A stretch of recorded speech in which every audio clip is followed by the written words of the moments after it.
Okay, welcome to the StageLeft podcast, lifting the veil on the music industry by telling the stories of those with a unique vantage point. This podcast exists to provide free educational content for young musicians entering an increasingly complex industry by telling the stories of some of the unsung heroes behind the success. Go to thestageleftpodcast.com for all episodes featuring musicians who discuss in detail the recording, writing and performing processes of working with the likes of Elvis Presley, David Bowie, Michael Jackson, the Beatles, Fleetwood Mac, Nick Cave, Oasis, Morrissey, Alanis Morissette, the 1975, Bob Dylan, the Stone Roses, Jeff Lynne and Kraftwerk.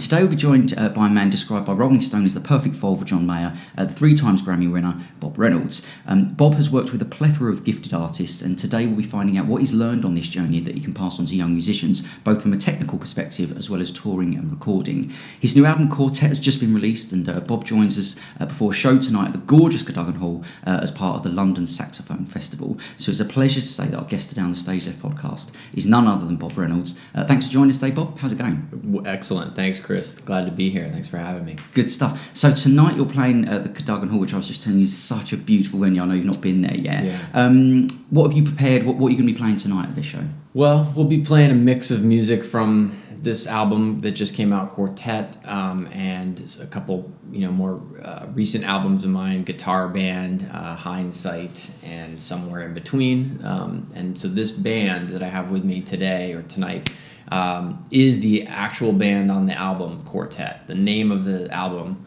is because this is the first time I've had a band I felt like worthy of actually giving that moniker to. It's sort of a standard jazz practice. It's like I've played plenty of gigs and done things in the past that would be billed as the Bob Reynolds Quartet, or somebody says, "What's your band?"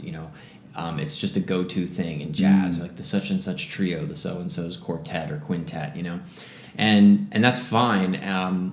But to be truthful, like I've had a lot of experiences in the past where I've gotten to do things that, yes, they're 4 players and they may be 4 incredible world-class people, but there's a difference between getting 4 A-list people in a studio to make a record for a day or two and having it be an actual band that plays frequently, like a real band. And this band that I have with me tonight, it's the guys I've been playing with in Los Angeles in this formation for 2 years, and the bass player and I have been playing together since college, since Berklee College of Music, so 20 years. So you've got that intuition? Yes, yeah. It's all about that sort of interactive chemistry, and musically, we're all coming from, of course, our own unique places, but we have a really strong overlap and connection of like the way that we sort of approach music. So it's a really good feel, and I'm extremely excited to have those guys on the road with me for a couple weeks playing shows. It's not just my tunes and my music with different sets of people, which can be nice in its own way, but there's nothing quite like developing something as a group. And that's what's happened for me over the past couple of years with these guys, is just we play once a month regularly at a club in Los Angeles called the Baked Potato, and you just start to develop things, and a sort of like a shorthand, like a collective shorthand for things. So it's really fun. And you can't manufacture that until you go to someone. It's true, and it's not something that you can write down, in sheet music with just the right instructions or whatnot. It's all about getting the right individuals you want them because they do what they do as an individual, but then also people who are serving the music first, not themselves first. Like, what is the song? What is the shape? What's the shape of this? What does it need? Yeah. And so and having the people that know that sometimes what the song absolutely needs is not them or not you at the moment, right? Like having that kind of wherewithal. When you've worked with people in the past, and you've had to deal with that situation where maybe someone is playing when it's not what the song needs, how do you go about communicating that to someone in a diplomatic way? That's a good question. Let's see. I suppose my go-to is to just look for ways to think about what it is that I'm after, what's not happening that I wish were happening, what's the result that I'm looking for, and is there a way that I could frame that. This also depends on it always depends who is the person and how long have I known them and what's the context, but generally I'd be looking for a way to frame any sort of instruction or question in such a way that it was not pointed as like a at the other person as like, Yeah. ooh, you're doing something wrong. Does that make sense? Yeah, I would it does. I would just try to look for a way to describe the fact that something's not there yet. And look, generally, when playing with the best or better with wonderful musicians, that's not even it's not an issue. Either you get what you get what you want, and you didn't, or you get something you didn't know you wanted and it's better. Or if you have some sort of adjustment you want to make, the real pros, like they're not going to have a bruised ego because you say, yeah, it's not quite there yet. Like I remember the first album that I recorded as a leader in a studio, an album called Can't Wait for Perfect, and a stellar band on that. Aaron Goldberg on piano, Eric Harland, an incredible jazz drummer on drums, Ruben Rogers on bass, and a guitarist named Mike Moreno. I mean, some of the heaviest dudes in New York. And there was some things we were doing where the drum beats weren't the way I was hearing them in my head, and I felt like, how do I tell Eric Harland like that it's not right? It's not that it was bad, but it wasn't what I'm in there making my record, and I had a specific idea, partially because at that point I had programmed a lot of the music, like in software. I had little beats in mind we were in the studio 2 days, and I always remember like it kind of took the first day to just get comfortable, and it was the second day that we really rolled through stuff. And it was something either I said or something that happened. Maybe it was something Eric played, and I said, ooh, that thing, I want that on the other tune. And I remember him going, oh, okay, oh, you want that E, like referring to himself. He's like, I see. He's like, okay. And it was just one little thing, and then all of a sudden he knew what I was looking for, and he just made a subtle shift, and boom. And everything locked into place. Exactly. Nice. So he was just kind of, and I know this feeling from being on that side of it too. You're trying to figure out what the person that you're working with or for, wants, and it's a bit of a dance between you don't want to play in such a way that you're trying to play what you think somebody else wants to hear. You want to, but there is this sort of almost unspoken negotiation where you're just trying to figure out, am I on the right path? So a lot of it is just sort of these intangible cues. You're looking for subtle signals, like, is this working? Is this not working? I don't know. That's a really it's interesting wandering answer. With Quartet, with the album Quartet, I'm listening today, beautiful album. A couple of questions on that. The first one, what did you specifically want to achieve on that album that you hadn't done on other albums? What did you want to do differently? If you were having pre-production meetings, whatever it might have been, what did you want to either avoid or do more of in that particular? Yeah, great question. At the time that I decided to record it, it was sort of a few months, I think, into our residency in LA, where we'd played enough that I felt like there's something here as a band. I was feeling like, whoa, I kind of just want to document some of these things that are going on, because it had gone beyond what the charts said, and we were doing things. So that was really the only impetus. And also, we're playing we all function really well in front of an audience in a live environment. That was where. So it was a mix of elements. I mean, the album before it of mine, which is called Guitar Band, I recorded that at a club in LA, live in front of an audience, and it was live in a club. And the recording came. I didn't plan for it to be a record, but it sounded so good when I was like, oh my gosh, yeah. So I'd had that experience, and so I thought, I want to get that same team. There's a guy named Alex Chaloff who did all the video and audio for that, and I was like, I'm going to get Alex, and I want to get this band and I don't want to go back to the club, but I want to find something where we can record live but be in a studio, but not use the studio gear. So what we did was we found the studio in Los Angeles where actually Metallica recorded the Black Album. Really? Yeah, and there's a big room, because it's all, and we did it all on video too. So we did a whole day, and half of it was just us, and then in the evening we brought in an audience, and we just did one set in front of that audience, and the idea was we'll take the best of whatever it happens to be. And so I think the album ended up being a 50-50 split, 4 songs with, 4 songs without the audience. But the thing is, it's all live. Whether the audience was there or not, this was all live. There's no overdubs, there's no cuts. They were just live takes caught right there, and they weren't. When I say we're not using the board, meaning the entire studio part that you think of, not the room that the musicians are in, but this, the mixing board. We didn't use any of it. It all took place with the sort of mobile recording rig out in the room. So what was the secret of that? So actually it leads me on to my next question. So I was listening to all your stuff this week, including some stuff you've done with Snarky Puppy, and I could start listening to the songs and go, wow, this is a lush, rich sounding recording. Yeah. And at the end, there's a load of clapping. It's like, wow. It's like, what? Where did that come from? And so what is the secret to such high quality live recordings? Well, that's the secret weapon is Alex. It is Alex. Oh, okay. He's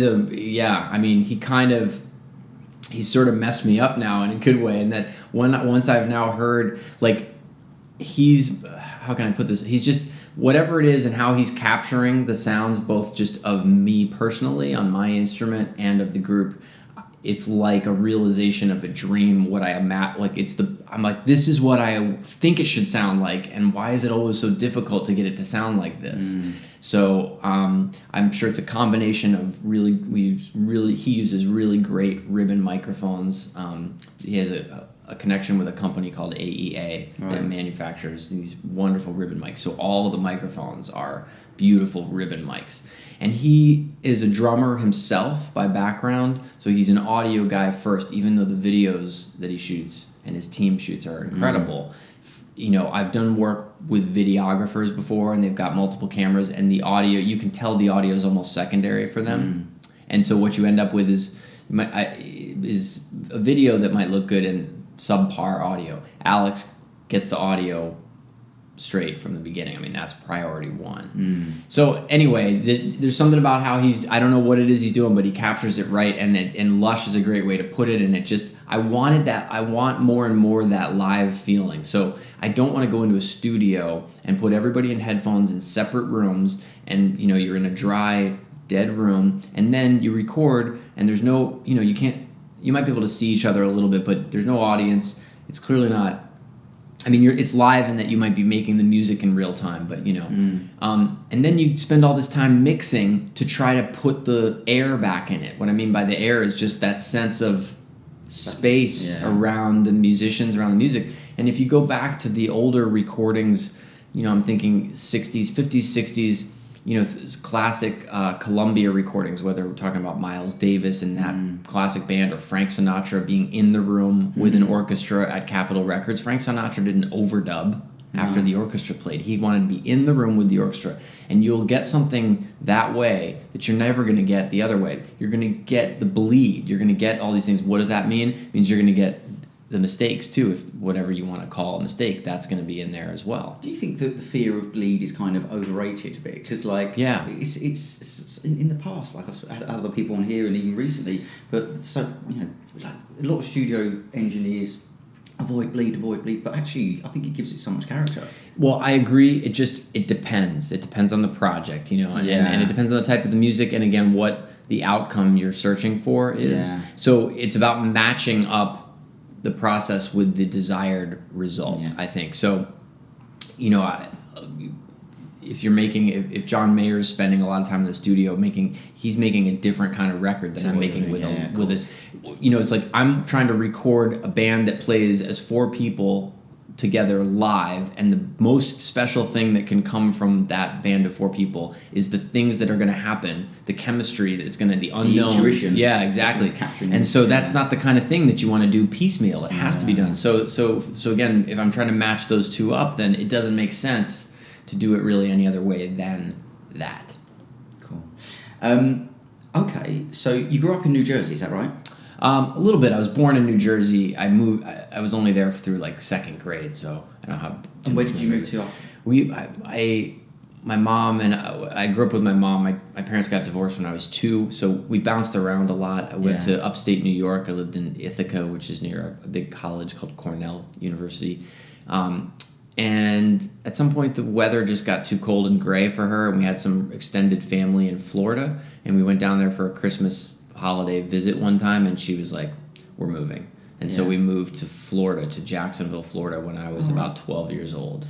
And we often ask what the motivation to take up a musical instrument, and I think you've got possibly the best answer for this ever. So for my research, is it right that you were producing and directing home movies? Yes. And you wanted to be Steven Spielberg per se, and you wanted on the credits, written by, with your name, directed by Bob Reynolds, etc., etc., and the only one that you couldn't have was music by. That's and true. So you took up a musical instrument. Is that true? That is absolutely amazing. True. Yeah, I was making all these little home movies, getting my brother and my neighbor, my friends to be in it. And I was doing all of the things. I was really just infatuated with the process of movies. When I would watch the credits, I was maybe the only, 10, 11, 12-year-old who was interested in watching the credits. And I was fascinated by, you just got done watching this thing and then look at all these people that it took to do that. And I don't know, there was something about that it wasn't like, I don't want to say I was motivated by the credits. It's just the act of, I wanted to be a film director. That's what I wanted to do. But I also had a strong inclination towards the way that music worked in storytelling, how it served, what a role it played. I was really keenly aware of that on some level from an early age. And so I was just fascinated by it, but I knew nothing about music on a technical level. I'd never had any lessons anyway. So it was John Williams John Williams was huge for me. I'm a child of the 80s, I mean, so that's where exactly, Spielberg films and John Williams music. I mean, from Star Wars and Raiders of the Lost Ark and whatnot to Jurassic Park, which I'd seen with my younger brother probably a dozen or 24 times in one summer. I mean, I just... Summer 93. Yeah, that's how it was. Yeah, that's about it. So that's what got me. Yeah, so when I was making these movies, exactly, it was written by Bob Reynolds, directed by Bob Reynolds, all these credits, and then it would say music, Vanilla Ice or something. Whatever was on the radio, I was trying to dub things from the radio. I mean, it was nonsense. So what qualities of John Williams' music are apparent in your music, if at all? Themes, I hope. Strong themes.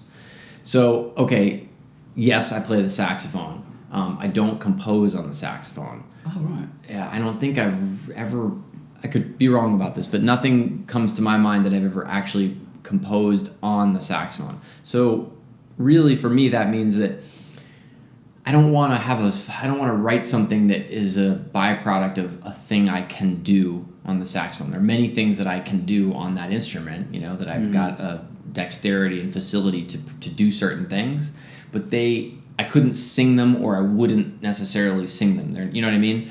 So I'm interested in strong melodies and strong harmonic, how can I phrase this?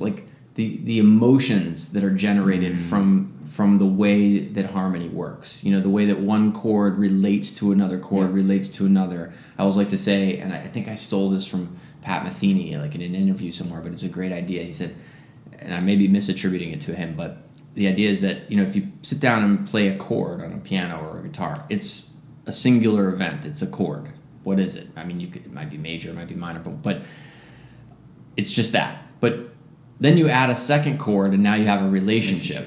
And it's that thing, because that's when you either know if you're, that's what you're looking for, is that relation. If you're looking for that thing actually that's happening between the two chords. I am, anyway. But given that a lot of all of your music is instrumental, are you sitting down trying to convey a emotion that some other songwriters would convey through lyrics, or is it just what kind of comes out of you and you just capture it? The second one. Okay. Yeah. I don't think I've ever sat down with an emotion in mind, and then at this point now I've got 9 or maybe this is the 10th record. I don't know. I've written a fair amount of material, and I know where my leanings are. I tend to lean towards a certain flavor, and maybe perhaps to the melancholy side of things, but that being said, I don't sit down and go, I want to write a happy song. I mean, if anything, I might have a tempo in mind. I'd like to write something that's up or down. You know what I mean? And sometimes that can be all right, I know I want to do something in that area of tempo, and maybe it's I find some drum loop, or I program something that interests me, and then that becomes the first idea generator. That speed, that tempo, and maybe that drum beat. Then I hear a bass line, or I hear something, and that leads to the next thing and the next thing. But I never am like, you know what, I want to write a song. It's more just like I sit down. One of my favorite things to do is I just sit at the piano and I just start to noodle, and like where am I right now? And maybe it's one chord, and I'll sit there and just listen to it ring out and go, all right, what am I feeling the next place should be? And then I'll play something like, nope, that's not it, and try 5 different things, and maybe I get that next chord right, and then it's like, ooh, I like that, and I'll just sit there back and forth between the two, and I sort of go from there. So this might sound a slightly trivial question, but out of curiosity, so at what point does the song title come in? Because there's obviously no lyrics to refer to, so is that a reflection of the music at the end, or is it, where does that come from? It's a great question. It's always a hard thing for me, titles for instrumental music. I've professionally done some film scoring, and one of my favorite things about it is the titles, because it's instrumental music, but the titles present themselves fairly obviously because they tend to be related to dialogue in a scene. And so I always found like that was so fun, because like I'd write a cue and then I would like know what to call that cue because it was around a moment. So when it's just completely instrumental, I generally keep a long running list of titles. I mean, in notebooks or now on my phone, I have because I'll get an idea. I'll just hear something and think, ooh, that's a good title. Maybe I'll use that at some point. I try to just jot it down so I have a bank of titles. And then when I have a song, then I'm like looking for the title that matches what I feel the mood of that song is. And so sometimes I'll look back through that catalog of ideas, and most of the time I'm like, oh, that stinks. That's rubbish, whatever. That I don't like it. I'm like, wow, how did I ever think that was a good title idea? Sometimes they sit for a long time as just Untitled 1, Untitled 2. Oh yeah. It tends to be rough for me to come up with the titles. Yeah, it's difficult. But it happens after the song. That's true. What do you do with your creative outlet when you're working with other musicians who are a bit more dictatorial? So you're more of a session player rather than playing with your own stuff. Is that a frustration having to play within yourself sometimes, and how do you deal with that? I think it just, you sort of take a look at the gig for what it is and say, what's this context? And if I've said yes to it, then I've decided to put myself there. Playing, let's say, to give an example, like playing in a horn section for Usher, who's big, like, production type artist. Like Usher's a really, like, his thing is a show. It's tight. It's a very tight thing. It's not something. There's not a lot of leeway, right? Yeah. It's very tight. There's no place in there where I would actually even be thinking like, where do I get to do me? Like, doing me is just like showing up and nailing whatever my part of that thing is. And is that part often written for you, or is it something you have to kind of transcribe from a record? Or it's like, I wouldn't say it's written. I mean, specifically the stuff I had done with Usher is not written. It's just tends to be, there might be a horn line in place, or maybe you're making it up as a section. Sometimes it's that. It's kind of like, you've got somebody's sort of taking the lead and you're coming up with, so there can be some collaboration. It's a little bit different every time. With a band like Snarky Puppy, it's very collaborative, and yet also, Michael League, who's the bass player and band leader, I mean, he, at the end of the day, he's the guy who says what it's going to be, but he's very open along the way. When we're creating something as a group for the first time, there's a lot of openness to it, but at a certain point, it needs someone to say. Somebody has to say it's going to be this or that. Yeah, exactly. So cool. And that Usher, you did one Usher gig. Did you play for Bill Clinton? We did something at the Hollywood Bowl. It was for a charity or a foundation. It was a big event type thing. Yeah, but I forget what. Usher and the Clintons knew each other already at that point. We did what did we do? It was a cover of the Joe Cocker cover of A Little Help from My Friends. Yeah. It was just like one of. Was it just one song you did, huh? It was one or two.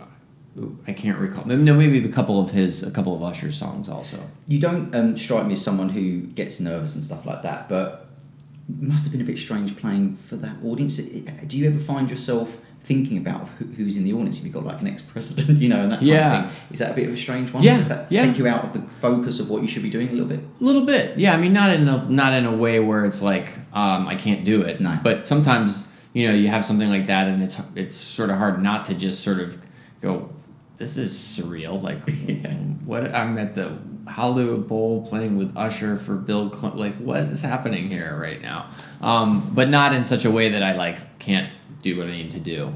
How were Bill and Hillary? Did you get a chance to meet them? I didn't actually. No.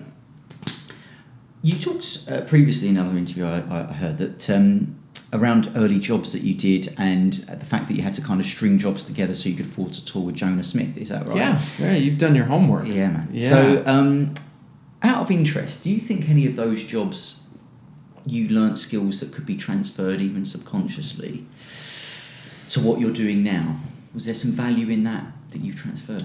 I think there's absolutely intangible value, like that. I'm not exactly sure how to say it's a direct line, but I know there's value there. I mean, I'm trying to think if there's any sort of specific through line. I was talking to somebody after a show the other night, a younger musician who's at a place right now where he's just feeling pretty frustrated. Saxophone player and good guy. I've known him for a couple of years and good player, and just feeling stuck and feeling frustrated. And basically, I was talking about those jobs, those years, and how frustrating they were for me when I was going through them, and how glad I am now that I had them and went through them. Hard work is the reward kind of thing. Yeah, it's just sort of also like, I remember having those jobs and thinking, how come I'm not the guy getting to do, I have this cool gig or that cool gig? How come I'm not? In my own mind, I'm like, I'm good enough. I should be doing that. Blah blah blah. Just like feeling frustrated and jealous, and I'm working at Red Bull. Like, this is embarrassing. What am I doing? And I remember specifically one time, they had introduced these Mini Cooper cars. I don't know if you ever seen them around London. They're driving around with the Red Bull can on the back. Oh yeah. And I was you worked in shifts, so me and a friend, and it was a cool gig in that most everybody doing that job at the time we were all sort of struggling and aspiring artists, actors, dancers, filmmakers, and musicians working that job.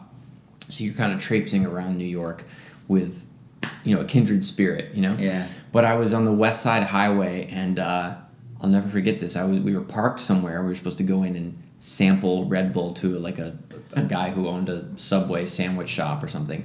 And I'm sitting there in the car, and across the street I see some really famous jazz musicians, a bass player named Dave Holland and his band with Chris Potter, one of my idols on the saxophone, and Billy Kills. They were walking into a rehearsal space on the other side of the street, and I just like slunk down in my chair. Not that the only one who would have known me was Chris, and I was like, oh God, I'm mortified. Please don't let him see me. I was just embarrassed. And now I look back on it and I feel silly, but at the time I just felt like I'm not cutting it. I should be making all of my living from playing the saxophone, and I would oscillate. Like, I'd have these jobs, and then I would go to, all right, I'm going to just teach music lessons and play wedding gigs, and then at least I can say I'm making all of my income from playing the saxophone. Yeah. And then I would do that for a while, and I would just want to it was soul crushing. And I would be like, screw that, I'm going back to just doing the job that has nothing to do with the saxophone, and then any music I make is music I want to make with people I want to make it with. So there were a lot of years of sort of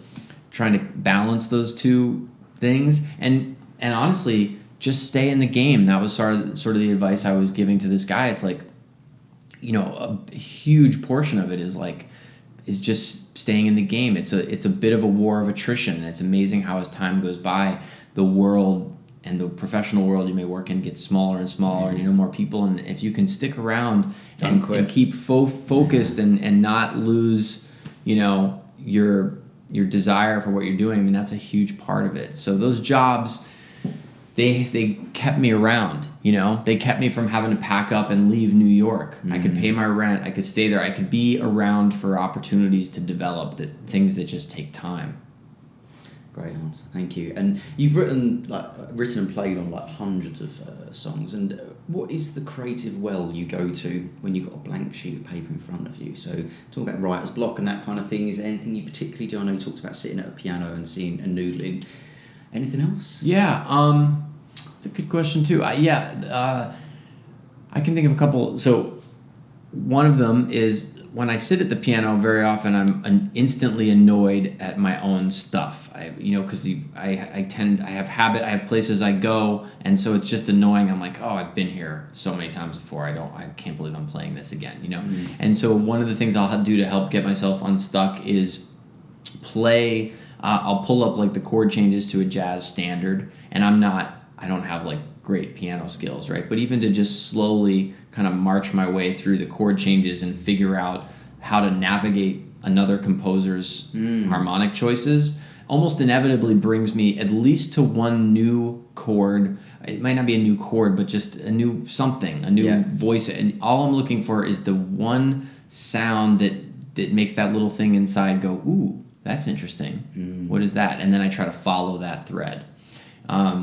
It doesn't have to be at the piano. Sometimes it could be a sound in, I've over the years used Reason and Logic and, different composing softwares and stuff. So it could be anything in there in the sound. It could be a pad that I played 2 notes, but the way that pad sounds, all of a sudden I've got a stream of ideas. It could be a drum loop. It could be just something to trigger myself. When I was doing some film work and on really tight deadlines and feeling definitely that blank page thing, and also like I have to make something, what I would often do is just look to steal from things that I would take music that was already produced. So specifically, I can remember like some scoring work that I was doing, and I just felt like, God, I was so stuck because everything I started to do just felt so pedestrian and elementary and like unfinished, and I just was totally blocked.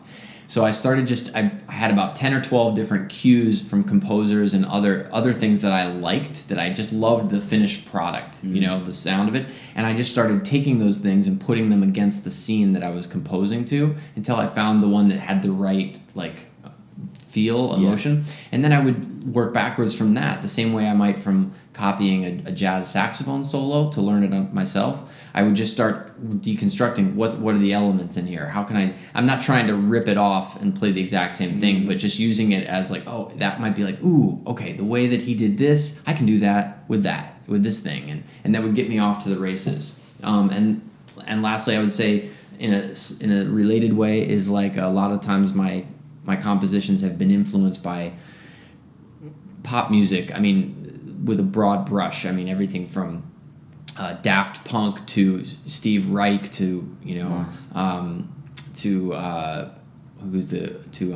Copland to Thomas Newman, the film composer, to You're quite into Radiohead as well, aren't you? Radiohead, yeah, sure. So you mentioned an album of theirs which is kind of slightly overlooked, but I really love. Is Amnesiac. You particularly like that album, didn't you? And they started going down the jazz route. Is there anything from Radiohead's music, do you think, that has influenced you specifically? Totally. That you've been able to transfer to the jazz world, and how? Totally. One of the things I loved when I discovered Radiohead was how they already were using chords that you were more likely to find in the jazz world than you were in the pop world. Really? But they were using them in such a way that didn't sound anything like jazz, okay? But you take a song like Everything in Its Right Place, and the way that they're manipulating major chords in a non-diatonic way, okay? That's something that I remember hearing that and being like, whoa. I can't recall what key the song is actually in, but it's basically they've got flat 2 minor, and there's flat 6 minor, and there's all these borrowed from other parallel major or minor. It's like you can go down a rabbit hole of theory, but at the end of the day, a lot of it is and I put a video on my YouTube channel about this I think I called it like Every Melody Note Works with Every Bass Note.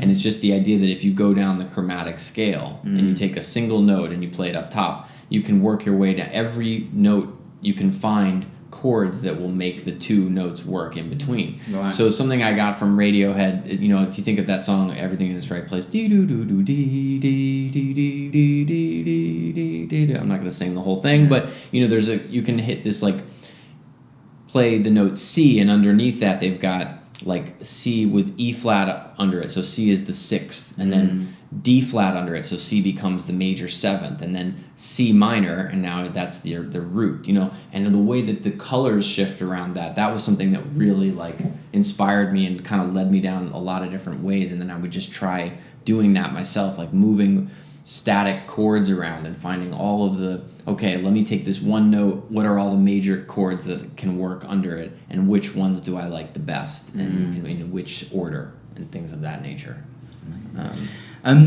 So let's talk about some collaborations. You've worked with, so someone that we always get asked actually a lot to try and get on this podcast is Pino Palladino. Have you played with him? I've only played with him a little bit. I don't know him well at all, but we did play together a couple times when I was working with John Mayer. What are his unique qualities? What is as a bassist? I mean, you know, I hope I run into him at some point soon, because he's living in Los Angeles now. I actually saw him play at a small club recently. I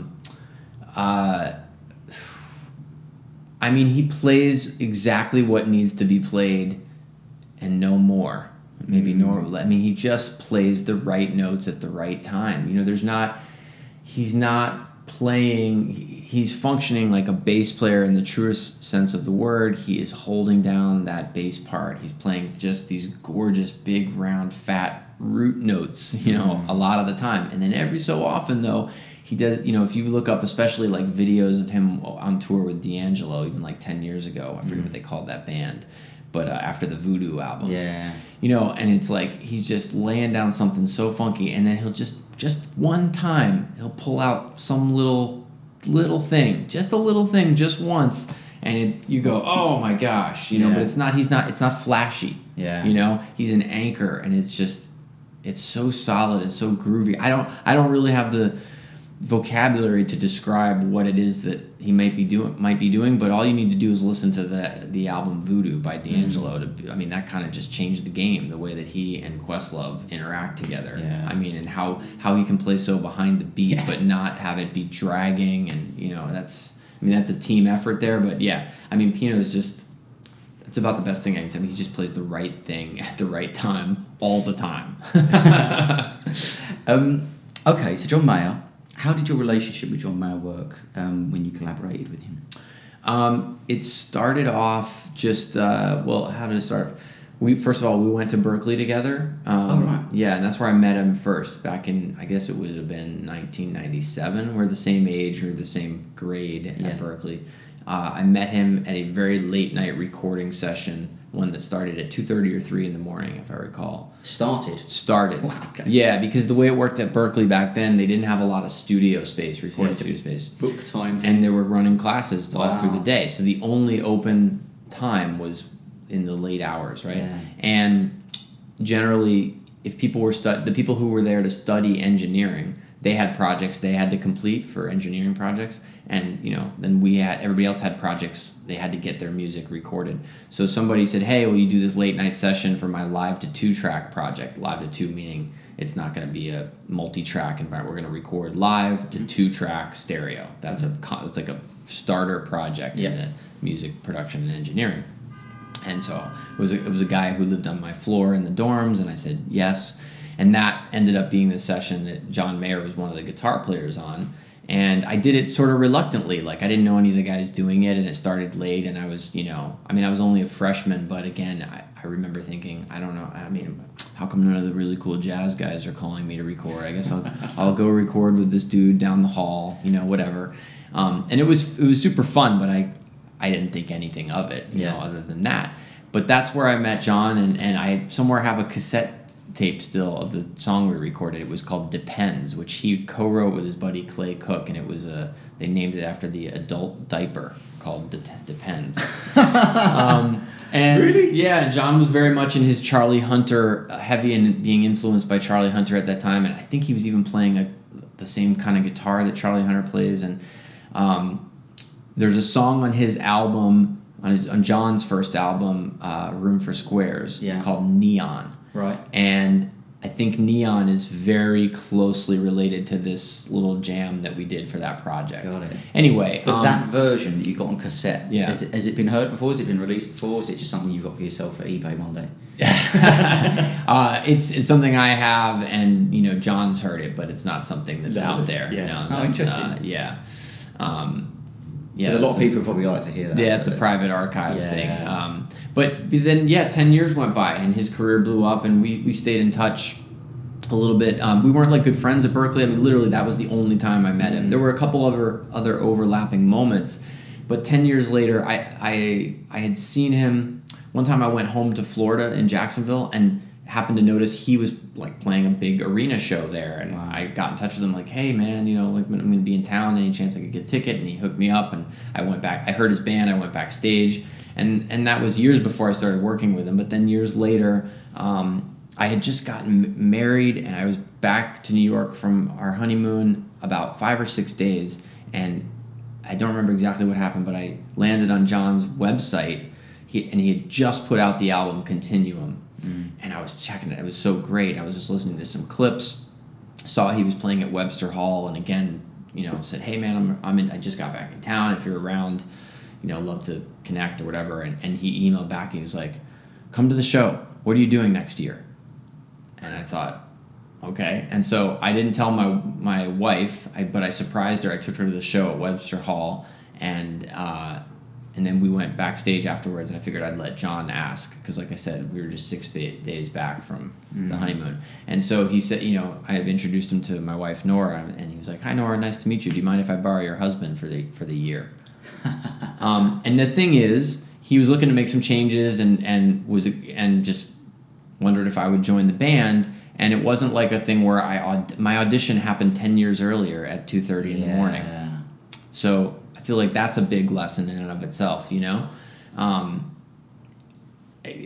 just no way you would have known all that time, but that's how. And so he tells the story, he remembers it his way of remembering it was like, oh my gosh, like I don't know, I don't want whatever he thinks. No, just like he at that time at Berkeley, I was playing little concerts around school, recitals. Let's say just my name would be on flyers, because it's a very, if you're decent and you're playing jazz there, you're gonna maybe play a little bit more than a guy. Like he was another guitar player in a sea of guitar players just as a freshman. That's really all there is to it. And he was just getting going on his thing and figuring out, he didn't really sing yet or was just starting. So at that time, I had a little bit more. He was aware of me as a presence in the landscape. And so I think the things just added up together, and he was like, oh man, you always had like these great ears, and it was like, oh, Bob could just play anything back. I don't know. He has his little stories. But my point is that that was, if there was an audition, it was that. It was just, it happened 10 years prior. And then so in terms of collaboration, I mean, I loved his music. I mean, I was like, I grew up loving, I'm a huge Sting fan, and some of my favorite of Sting's work includes the saxophonist Branford Marsalis, and I loved that. That's like one of my favorite things in the world musically. And so to play with John, I saw that as like that could be my version of that to be that in John's world. And I really think that's kind of what it ended up being. And it started out with just playing the specific horn parts that were on the record from like Heavier Things and a little bit of Continuum, and then it developed like rehearsal and show by rehearsal. Well, there's just rehearsals at the beginning, and then you just go off into shows, and there's no more rehearsals. But night after night, it might be like one night we would do, hey, let's pull out Neon, and he would just look at me and like play, and I would do it, and it would go well. So then that would happen again, or we would do this song, or we do that song. So over time, it developed. And it got more collaborative to the point where the last tour I did with him, there was a song we were doing every night called Do You Know Me? And we would do this very extended, almost like Dave Matthews Band-esque kind of soprano and acoustic guitar. Or what was he playing? Like a little, he plays a small guitar. It's not a ukulele, but it's like it looks like a ukulele. Yeah. Anyway, it was a really great time and a lot of great collaboration. And then I was very fortunate. I did a record called Somewhere in Between of my own, which we recorded in New York, and I'd asked John if he would play guitar on it, but I specifically asked him to do it under a pseudonym because I didn't want him to think I was using after his name. I really wanted him to play guitar on it. I wanted to get a little bit of what we did in his shows, the trading, the sort of that sort of conversational element on a couple of my songs or on my record. And so I was like, let's just, I knew that the Marsalis brothers often recorded under pseudonyms, like in the 80s when they could, for contractual reasons. Right. But John was so cool. He was like, no, this is killing. He's like, if I'm going to do this, I want it to count. Yeah. And, so he was like, absolutely, I'll put my name on it. But I love playing with that guy, man. He's a monster musician, and he's one of the smartest people that I've ever met. He's a really smart guy. Really smart. Generally, or in regards to music, like what specifically? The way that he is able to see the big picture, and the way he's been able to build, shape, and reshape his career, and the moves he's made strategically, the way he thinks about the way he understands his audience, the way he communicates with his audience, everything from the way he'll do a set to talk to the audience, to whether it was back when he was writing blog posts he wrote articles for Esquire magazine. He's brilliant with words. He's so good. I mean, his songs the proof is in the pudding. He's got an incredible way with words. He's just so clever, and I don't mean that like in a pejorative fashion. I mean, like he's the way he thinks about things. It's like, oh, that is so smart, man, to make that move right now, to do this. Or even in a musical sense on stage, where it'd be like he had such a great intuition for how to pace the set. Like, okay, we just got really open and jammy for like 9 minutes on Wheel. Okay, boom, let's go right into Georgia, play it like 3 minutes and done. Like we need to go right into clear cut and dried pop tune right now. Boom. Yeah. You know what I mean? Like a sense of that. I just learned so much from him. And so sets were made up sometimes on the spot. So there was always a set list we had, but he would definitely, there'd be audibles, he would get on the private microphone kind of thing where he could just talk to the band and be like, skip whatever, we're going straight to such and such, Nice. But yeah, he's a deep guy, man. He's a really, really smart guy, and a really generous and genuine dude. I mean, nothing but great things to say about him. He's got his tune called Vultures, right? It's such a tune. And on the record, I don't think there's any sax, but you played on it live. Is that right? And there's a re-release. There's a limited edition that they released of Continuum that was like the album plus I want to say 6 live cuts from that tour. And on that version of Vultures, I am on it. And is that the live version? Or the live version. Yeah. So with that, did he give you free rein to do whatever you wanted, or yes. Did he give you okay. Yeah. No, though again, it's the same thing I'm looking for when I'm putting my bands together. You want to get somebody in that because you want them to do what they do. And during that time, in the incarnation of the band that he had, there was a drummer named J.J. Johnson, who one of my favorite drummers on the planet. He's been out with the Derek Trucks, Susan Tedeschi Trucks band for years now. And so I think it was Vultures where it kind of became this breakdown with like sax and drums. There's a version from Austin City Limits that's still up on YouTube. Yeah. And that was just basically a breakdown. It was just he would throw it to me and JJ, and there was no instruction, but I think what was cool is like, whatever my instincts were worked for him as well. You know what I mean? It was like I always try. My approach is just I'm a listener first, player second. So I'm looking to play things that I would want to hear or also want to hear. Again, it's not like, okay, I've got my breakdown moment, so here's where I'm going to put in all the John Coltrane changes and substitute harmony, blah blah blah. I just want to get in the groove, man. So it's just about playing with JJ at that moment in time and trying to take the energy of the song where it is and take it to where I know it's needs to go, and that's all I'm really thinking about. Cool. What specifically would someone learn from working with John that they wouldn't learn from working with anyone else?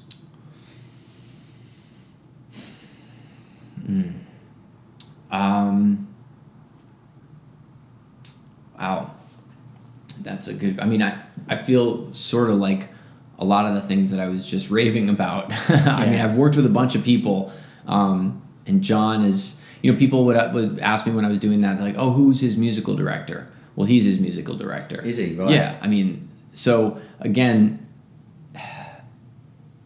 he's very thoughtful and strategic, and I those words sometimes I don't mean them to sound like, you say strategic and it sounds it sounds like not a dirty word. Yeah. I just mean thoughtful. No. He's so thoughtful. Again, big picture, little picture. Really good at knowing all the small details that are important, but also being able to detach from that, zoom out, find the bigger picture.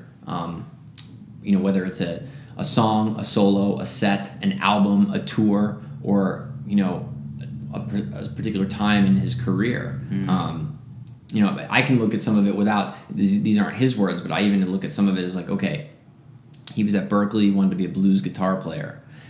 He's a white kid from Connecticut, and there were tons of guitar players at Berklee that could probably play circles around him. You know what I mean? He discovered he had a knack for writing songs and went down this whole thing and had some successful albums. Then he took a left turn maybe, and he did the trio thing with Steve and Pino, and like went out and earned himself a whole new audience of like 40-year-old males who, you know what I mean, who might have thought, oh, bubblegum pop guy, and then he was able to circle back to sort of one of his initial loves, but he built this audience first that would follow him, and then he added a new audience, okay, and then folded that into Continuum, and then like he's done it again recently. He sort of went off the grid for a while and then reappeared now he's in the Grateful Dead. I mean, they call it Dead and Company. And he's gone out, and a lot of people were probably like, ooh, like Deadheads, right? Probably like, ooh, John Mayer, maybe I'm not a fan of him. And now he's like earned himself a whole new, I mean, again, this is just me from the outside looking in, but I feel like, there's some smart moves being played. Like he's really looking at the big picture. And look how long his career, I mean, he's been going. Like the Beatles were a band for 7 years, right? It's not easy to stay in the game, stay relevant, and he's able to do that all and like play the music he wants to make the way he wants to make it, and it's not about like dance moves or costumes or lights. It was always just about the music. So he's trained his audience from the beginning to be with him, whichever direction he goes.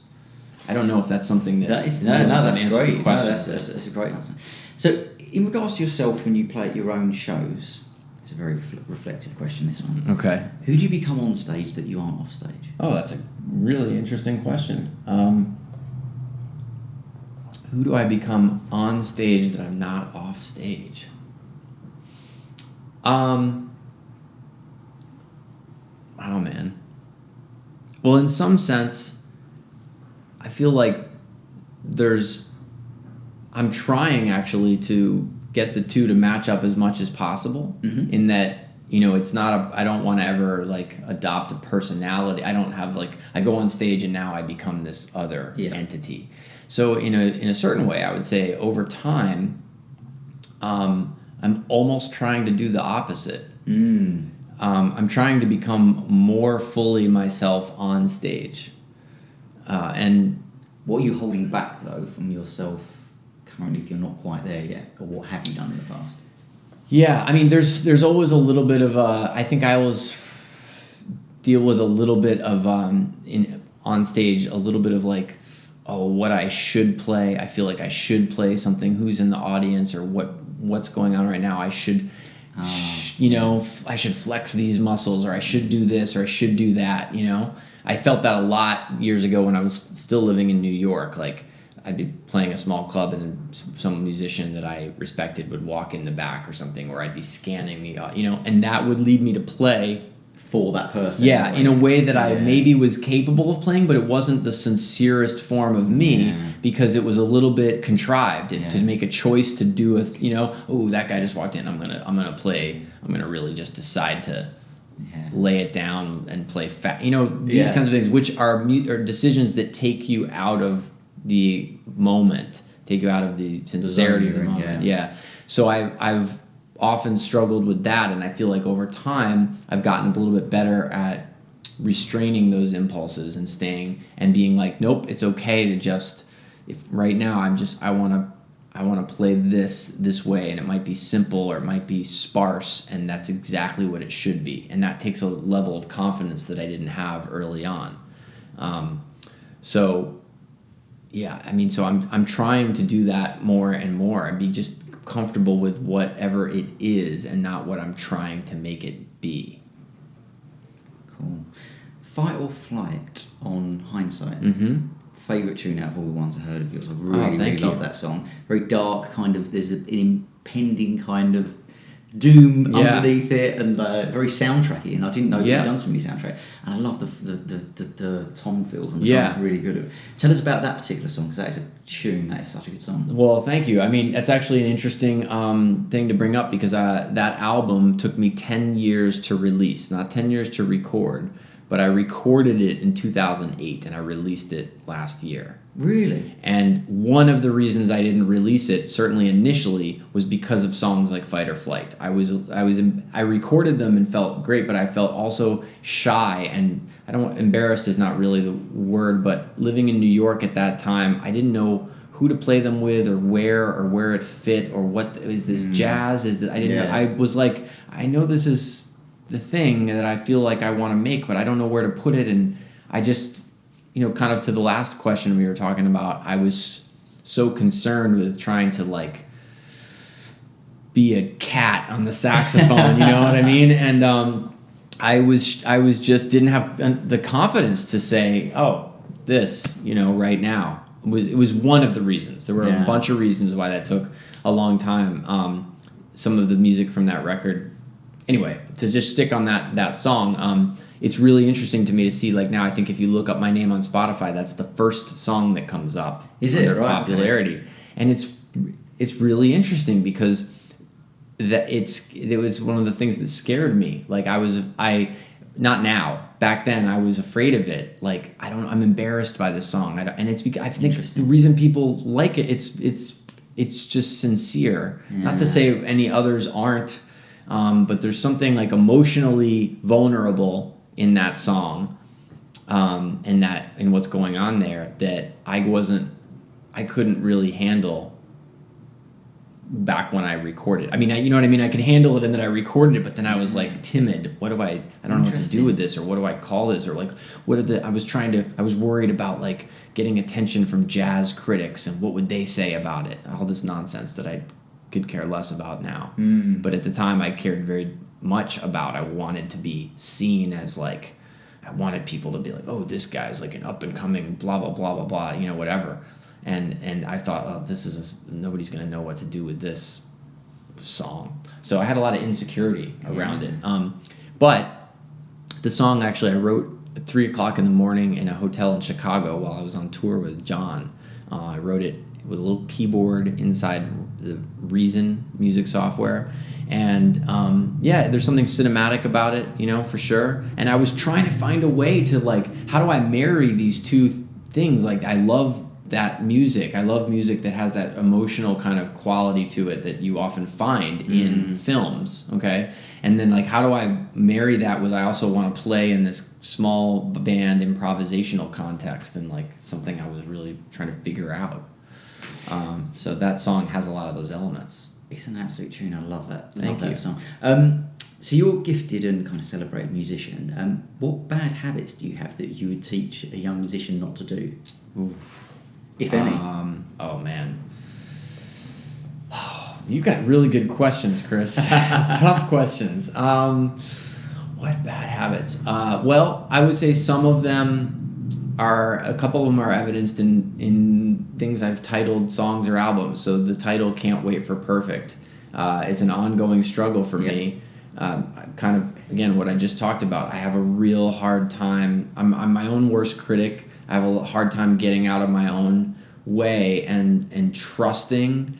I don't know if it's trusting myself, but I'm just like, I think I go to great lengths to protect myself as much as possible, and then because once you put something out there, it's exposed, and it's an extension of yourself, and people can laugh at it, or I don't know. Maybe this is like comes from being a kid and moving around a lot and always being the new guy, and sort of just like a fear of being picked on. I'm not sure where it comes from, but I have this definite need to like try to get things to such a high level that nobody could say anything bad about them, and it's ridiculous. It's just a ridiculous thing. So perfectionism is like a fancy word for fear. It's just hiding. I mean, in a certain way.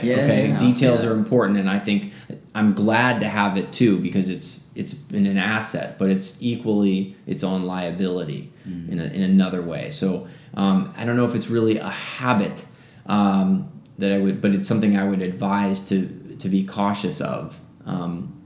I think it's important to just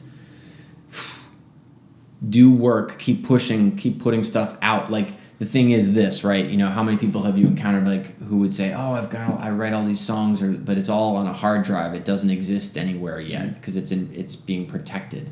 You know, so I would caution against that. What other bad habits do I have? I don't take care of myself well enough. I don't eat. It's not that I eat bad, but I don't prioritize eating. So people are often like, "Dude, you look skinny. You need to eat more," or whatever. Often for me, it's just like such an afterthought. I have all these other things I want to get done, and like if I have an hour and a half, I need to get this email done. I need to get that. This has to happen. Blah blah blah. And it's like food is an afterthought. And I'm learning as I get older. Like, nope, you're starving your brain too. It's not just And my mom will tell me that, but it's true. What about things like technically? Does saxophonists get tendonitis or anything like that? They do. I'm pretty on that front. Not to say I'm by no means bulletproof, or not that I don't have bad habits, but I do a lot of teaching and have over the last 8 years. And I'm really diligent about being. I take the work of the craft of playing the saxophone really seriously. So when it comes to habits in that department, I'm always trying to eliminate any bad ones. Good. So I think I have really good habits. And how is that? Is it warming up? Is it like not going for the? I think it's definitely not because I practice a lot. It's that I try to be very specific and mindful, and about what it is I'm doing. So I focus a lot on the how more than the what. How, I love the saying, how you do anything is how you do everything. And so for me, that's how you practice playing the note G sharp to A on the saxophone. It's also like, do you take care to have proper punctuation in your email? Yeah. You know what I mean? Like, if I see somebody who sends me an email and there's no space between sentences and the start of the sentences aren't capitalized, I know a lot from just that. Yeah, absolutely. So okay, professionalism. Yeah. So is that perfectionism? Is it? You know what I mean? I don't. It's details. Details matter. Details matter a lot to me, and it matters in the order of songs I put on the album. I mean, I spent a year between Quartet recording and release. We recorded 17 songs, and 8 of them are on the album. As I tell my students, that's a lot of babies I had to kill creatively. You know what I mean? Why Crush then? Why was Crush the opening song? It's a really strong song. It's a great song, yeah. It's now, I've got a few iterations of it. We did it on the Guitar Band album. That song, I don't know why or how or what, but it's an emotional song. That's what I wrote down here. I said it's such a beautiful, quite an emotional, reflective start to an album. So why choose to start with that? Yeah, because when I was younger, I might have been trying to program an album to show off like this skill, that skill, like start with the fast thing and get up, like blah blah blah blah. Yeah. Now I look at it different. Like I want to be. That song starts and I feel like you go, what's this? You lean in a little bit, and then the melody starts and you lean in a bit more, and it's just. It's a very you sound very confident having that as the first song. I think it's such a confident sounding, the fact that you're not trying to really go at it straight away in the first 30 seconds, but it's so reflecting the chord change. Yeah, really exactly. Nice. Thank you. And that's what I mean. That's a product of just maybe confidence that's come over time to be able to approach that way. The other thing you actually mentioned earlier was that I loved how that one sounds so lush and beautiful, and then it's over. And then you hear if you didn't see it on the video and you're just hearing it, then you hear the applause, and it's like I get chills when I hear this. Like, there's an audience there, So that's part of the reason also that it was first. Absolutely, brilliant. Okay, good stuff. So we're beginning to wrap up. Last couple of questions. What are common personality traits that set aside professional musicians making a full-time living at the music industry to those who are on the way up?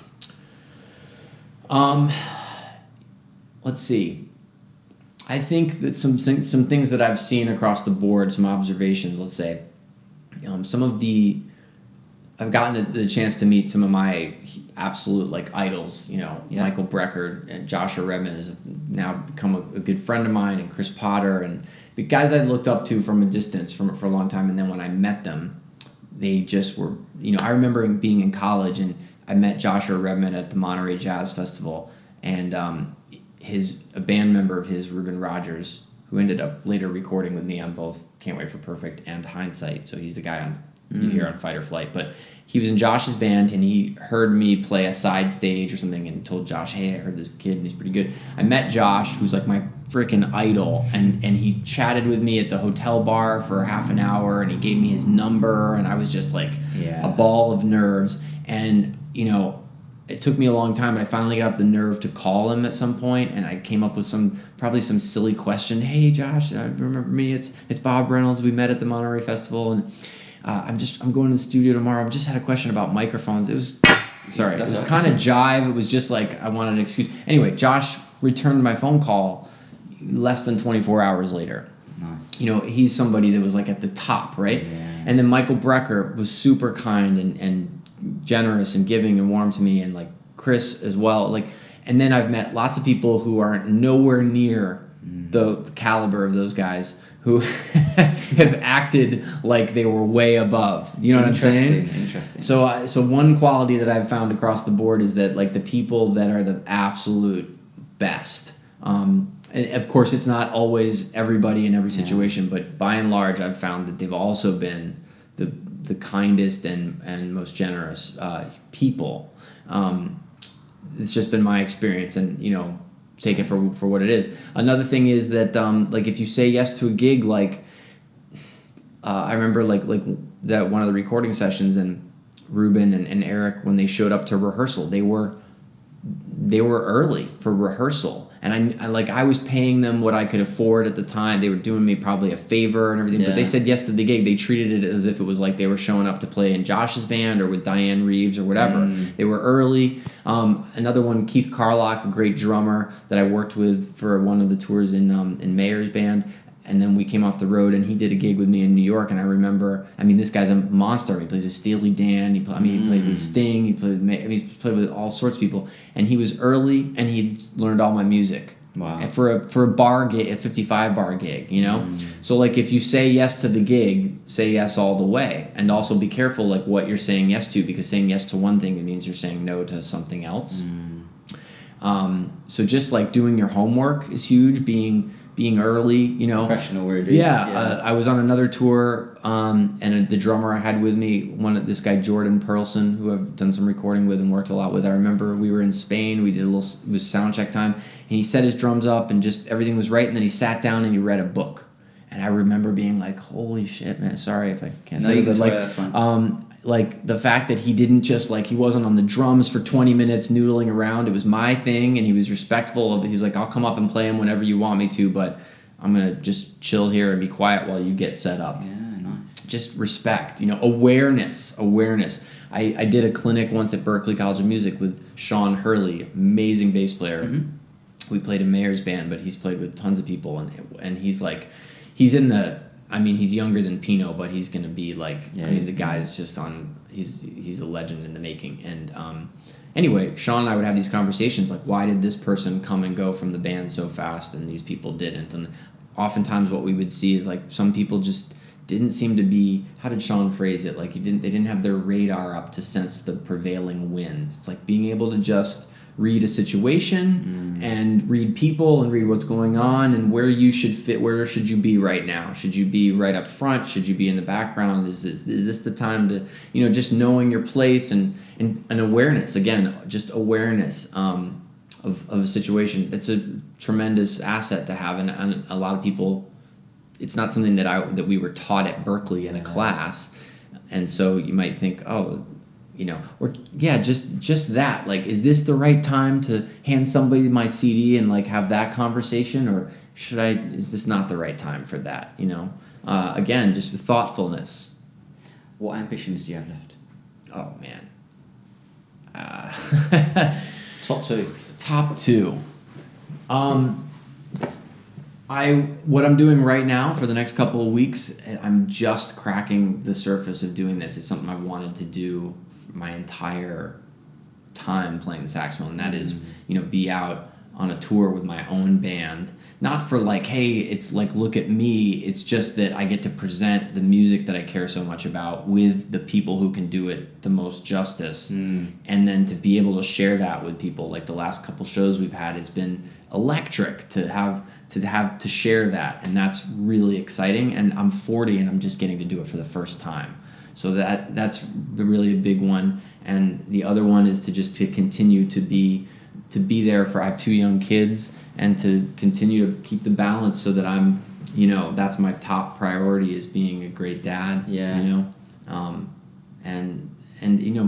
Just trying to, I feel like in some ways I'm just starting to open some of these doors that I've been trying to get at for a long time. So yeah, to keep realizing that, and try to, like I was saying before, to keep being more and more true to what I'm supposed to be doing and not what I think I should be doing. Well, thank you so much for appearing on the StageLeft podcast. Listeners can check out Bob's new album at bobreynoldsmusic.com. Is that right? That's your website. Great stuff. Thank you, Bob, for your wisdom, your insight. Played a great show tonight. And thanks for being such a great guest on the StageLeft podcast. Yeah, it's a pleasure. Thanks, Chris. Thanks for listening. For more episodes featuring Michael Jackson guitarist Jennifer Batten, Grammy Hall of Fame inductee Steve Cropper, legendary producer Tony Visconti on the recording process of David Bowie's final album Black Star, Sum 41 bassist Cone McCaslin on working with Iggy Pop, and guitarist Billy Burnett on touring with Fleetwood Mac and Bob Dylan, go to thestageleftpodcast.com, follow us on Twitter at The Stage Left Pod, like us on Facebook at facebook.com/thestageleftpodcast, subscribe on iTunes to get automatic downloads of new episodes, and follow us on Spotify as well. You can check our Instagram page for more behind the scenes material. We'll see you next time.